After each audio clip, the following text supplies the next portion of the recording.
Kinwestiyon ni former Presidential Advisor on Political Affairs Jacinto Jing Paras ang mga testimonya ng alleged bagman ni VP Sara sa impeachment hearing sa Kamara. May mga inside story din si Paras sa ilang pag-uusap umano ng Marcos at Duterte camps noong 2022 elections. It will sell in the Marvel movies. Masyadong fantastic eh. Ganito inilarawan ni dating congressman at presidential advisor on political affairs Jing Paras ang mga akusasyon ni alleged bagman Ramil Madriaga. Ang pinaka-imposible anya ang umano'y term-sharing deal sa pagitan ni na Pangulong Bongbong Marcos at Vice President Sara Duterte. Ang itinulak daw kasi ni FPRRD noong 2022 elections ay ang tambalang Marcos at Bongo.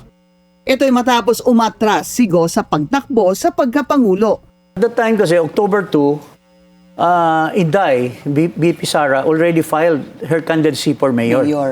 So, and Bongbong on October 6, I think, he filed his presidential candidacy. So, it is within that period that I think President Duterte, Bongo, and some other guys met with Bongbong.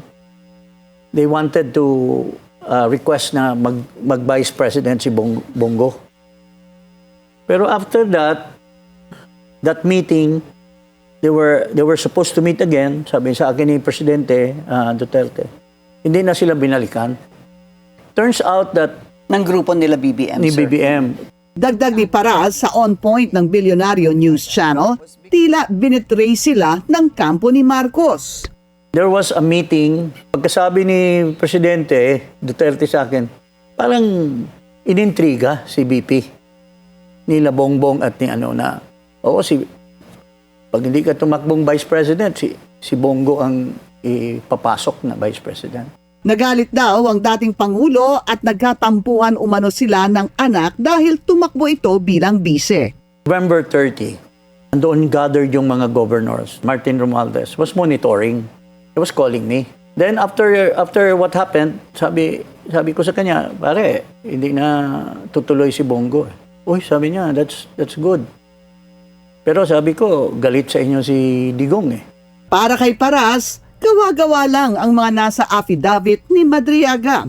Posibleng katulad lang daw siya ng dating whistleblower na si Bicoy na inakusahan ng pamilya Duterte ng kaugnayan sa illegal drug trade.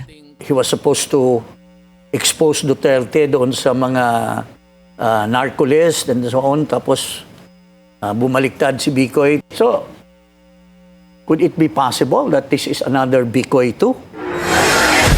Kumpiyansa si Paras na walang sapat na boto sa Senado para patalsikin ang pangalawang Pangulo. Suportado rin daw niya si VP Sara sa 2028 election. Mag-follow sa aming mga social media accounts at mag-subscribe sa aming YouTube channel para sa pinakahuli at eksklusibong mga balita.